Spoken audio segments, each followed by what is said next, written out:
The story of Pakistan begins thousands of years ago. Archaeological evidence points to early human presence in the region, dating back as far as 73,000 years. The discovery of stone tools in the Soan Valley, estimated to be 2.1 million years old, further underscores the antiquity of human activity in this part of the world.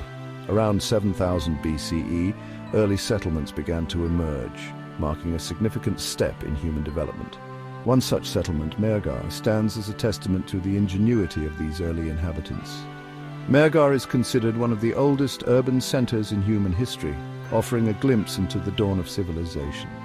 However, it is the Indus Valley civilization that truly captures the imagination and highlights the region's pivotal role in ancient history. This remarkable civilization, flourishing between 4500 and 1900 BCE, left an indelible mark on the world. The Indus people were known for their advanced urban planning, evident in the meticulously laid-out cities of Mohenjo-daro and Harappa. These cities boasted sophisticated drainage systems, public baths, and a level of civic organization that was unparalleled for its time. The Indus Valley civilization was not just technologically advanced, it was also a hub of trade and cultural exchange. Its geographical location, strategically positioned at the crossroads of ancient trade routes, facilitated interactions with other civilizations. The Indus people traded with Mesopotamia and regions further east, establishing themselves as key players in the ancient world's commercial network. This ancient civilization's legacy can still be felt today. The ruins of Mohenjo-daro and Harappa serve as reminders of a glorious past and the ingenuity of the people who inhabited this land. Their contributions to urban planning, sanitation and trade laid the foundation for future civilizations and continue to inspire awe and wonder. The Indus Valley civilization stands as a testament to Pakistan's rich and ancient origins, a cradle of civilization that played a pivotal role in shaping the course of human history. The arrival of the Indo-Aryans around 1500 BCE marked a significant turning point in the region's history. These nomadic tribes, migrating from Central Asia, brought with them a distinct language and culture that would leave a lasting impact on the Indian subcontinent. The Indo-Aryans introduced the Vedic culture, characterized by its religious hymns and rituals, which formed the basis of Hinduism. Sanskrit, the sacred language of Hinduism, also emerged during this period, eventually becoming a cornerstone of Indian literature and philosophy. The region's strategic location, serving as a gateway between South Asia, Central Asia, and the Near East, made it a prime target for ambitious empires. The Persians, under Cyrus the Great, conquered the Indus Valley in the 6th century BCE, incorporating it into their vast empire. Persian rule brought about significant administrative changes, introducing a centralized system of governance. Their influence extended beyond politics, leaving its mark on art, architecture, and language. Following the Persian Empire's decline, Alexander the Great, the Macedonian king, led his armies into the region in 326 BCE. Although Alexander's conquest was short-lived, lasting only a few years, it had a profound impact on the region's cultural landscape. The Greeks introduced Hellenistic art and architecture, evident in the Gandhara style that would later flourish. This fusion of Greek and Indian artistic traditions resulted in a unique and exquisite form of art, exemplified by the iconic Gandhara Buddha statues. These successive waves of migrations and conquests resulted in a melting pot of cultures, shaping the region's identity in profound ways. The Indo-Aryans' Vedic traditions, the Persians' administrative prowess, and the Greeks' artistic influence all contributed to the rich tapestry of cultures that would characterize this part of the world. This amalgamation of influences laid the groundwork for the emergence of new religions, languages, and artistic expressions, creating a vibrant and diverse cultural landscape. The arrival of Islam in the 7th century CE marked a watershed moment in the history of the region. This new faith, with its message of monotheism and social justice, resonated deeply with the local population. The first Muslims arrived in the region as traders, gradually spreading the teachings of Islam through peaceful means.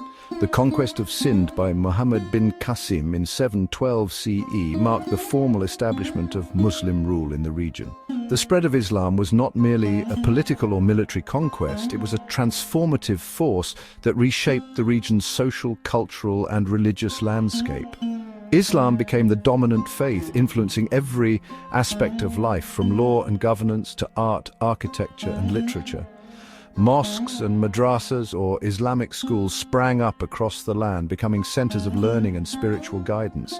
The region witnessed a flourishing of Islamic scholarship, with scholars from far and wide flocking to its renowned centers of learning. Cities like Multan and Thatta became renowned for their Islamic architecture, showcasing a unique blend of local and Islamic styles. The iconic Badshahi Mosque in Lahore, built in the 17th century, stands as a testament to the grandeur and splendor of Mughal architecture during this period. The arrival of Islam had a profound and enduring impact on the region. It fostered a sense of shared identity and purpose among its diverse population. The region became an integral part of the Islamic world, contributing to its intellectual, cultural, and spiritual growth.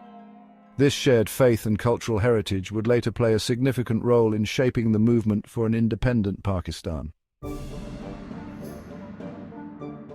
Following the early Muslim conquests, the region witnessed the rise and fall of several powerful empires and dynasties, each leaving its mark on the land and its people. The Delhi Sultanate, established in the 13th century, marked the beginning of a new era in the region's history. This sultanate, ruled by a succession of Muslim dynasties, extended its control over large parts of the Indian subcontinent. Under the Delhi Sultanate, the region witnessed a period of relative peace and prosperity, with trade and commerce flourishing. The Mughal Empire, founded by Babur in the 16th century, ushered in a golden age for the region. The Mughals, known for their opulence, artistic brilliance, and administrative acumen, created a vast and prosperous empire. Emperor Akbar, one of the most renowned Mughal rulers, is credited with implementing policies that promoted religious tolerance and fostered a sense of unity among the empire's diverse population. The Mughal era witnessed a flowering of art, architecture, and literature, with the Taj Mahal, a masterpiece of Mughal architecture, standing as an enduring symbol of this era's artistic brilliance. However, the Mughal Empire's decline in the 18th century created a power vacuum, paving the way for new players to emerge. The Sikh Empire, founded by Maharaja Ranjit Singh in the late 18th century, rose to prominence in the northwest. Ranjit Singh, a shrewd ruler and a skilled military strategist, united the Sikh misls or confederacies and created a formidable empire. His reign was marked by religious tolerance and administrative reforms. This period of shifting empires and dynasties left a lasting impact on the region. The Delhi Sultanate's administrative structure, the Mughals' cultural legacy, and the Sikh Empire's military prowess all contributed to the region's complex and multifaceted history. These empires, despite their differences, fostered a culture of exchange and assimilation, further enriching the region's diverse cultural tapestry. Section 5, under the British Raj colonialism and its legacy. The decline of the Mughal Empire and the Sikh Empire created an opportunity for the British East India Company to extend its influence over the Indian subcontinent. What began as a trading venture gradually transformed into a colonial enterprise. The British, through a combination of diplomacy, intrigue, and military might, consolidated their control over the region. The annexation of Sindh in 1843 marked a turning point, bringing the region directly under British rule. The British Raj, as British rule in India came to be known, had a profound and lasting impact on the region.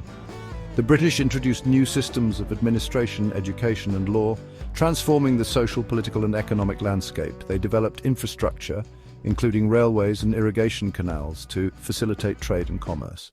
However, British rule was also characterized by exploitation and the suppression of local industries. The British implemented policies that favored their own economic interests, leading to the decline of traditional crafts and industries. The region's resources were exploited to fuel the British Empire's industrial growth, while local industries struggled to compete. This economic exploitation, coupled with political subjugation, sowed the seeds of resentment and nationalism among the local population. The British Raj's legacy is a complex one, marked by both progress and exploitation. While the British introduced some positive changes, their primary objective was to serve their own interests. The economic exploitation, political subjugation, and social divisions they created would have long-lasting consequences, shaping the region's post-independence trajectory. The experience of colonialism also played a crucial role in fostering a sense of nationalism and the desire for self-determination, ultimately leading to the Pakistan movement.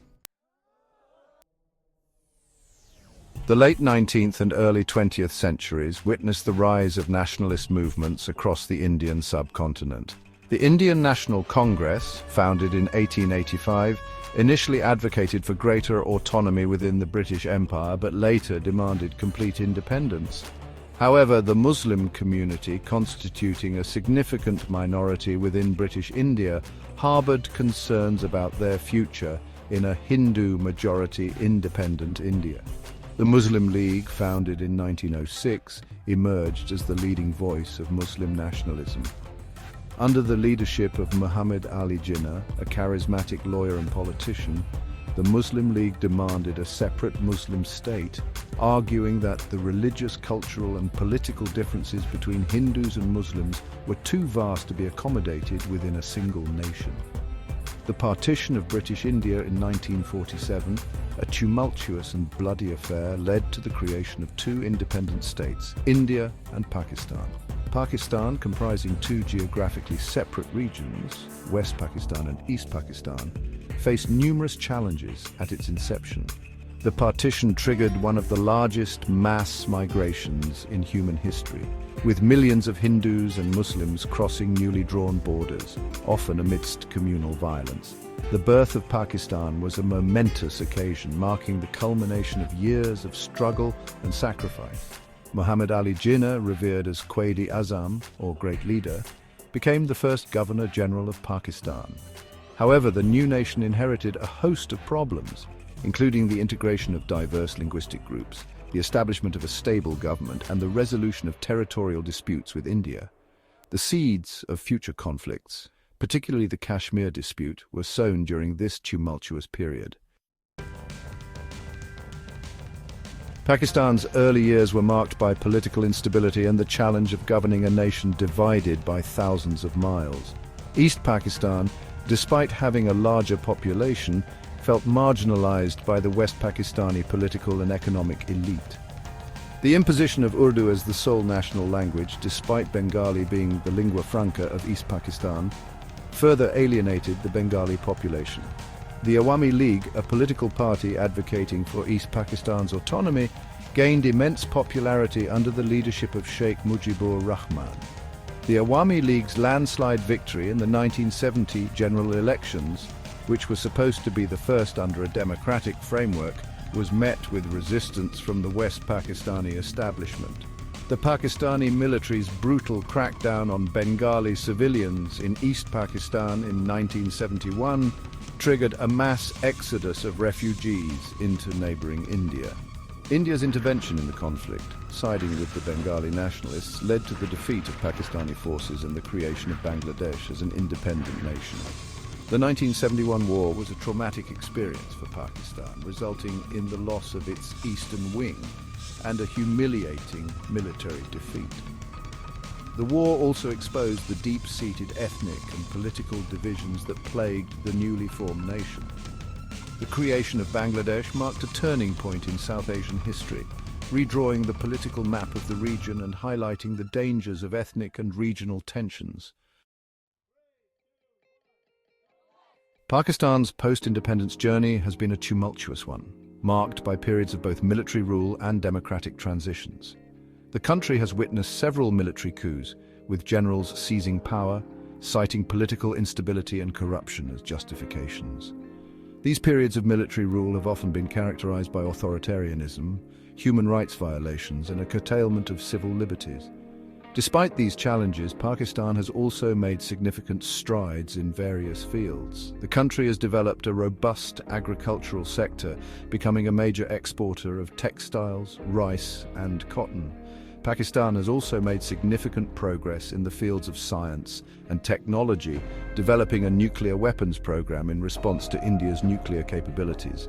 Pakistan's strategic location in South Asia has made it a key player in regional geopolitics. The country played a crucial role in supporting the Afghan Mujahideen during the Soviet-Afghan War in the 1980s. Following the 9/11 attacks, Pakistan became a key ally of the United States in the war on terror, providing logistical support and intelligence sharing. Pakistan has also witnessed moments of democratic progress, with Benazir Bhutto becoming the first female prime minister of a Muslim-majority country in 1988. However, these periods of democratic rule have often been short-lived, interrupted by military interventions or political instability. The struggle to establish a stable democratic system characterized by the rule of law, good governance, and respect for human rights remains an ongoing challenge for Pakistan. As Pakistan enters the third decade of the 21st century, it faces a myriad of challenges and opportunities. The country is grappling with a complex security environment, with internal threats from militant groups and external challenges posed by regional tensions. The rise of extremism and terrorism remains a major concern, requiring a multi-pronged approach involving security measures, socio-economic development, and countering extremist ideologies. Pakistan is also facing significant economic challenges, including a high debt burden, low tax revenue, and a widening trade deficit. The country is highly vulnerable to climate change, with increasing frequency and intensity of extreme weather events such as floods and droughts. Addressing these economic and environmental challenges is crucial for Pakistan's long-term stability and prosperity. Despite these challenges, Pakistan also possesses immense potential.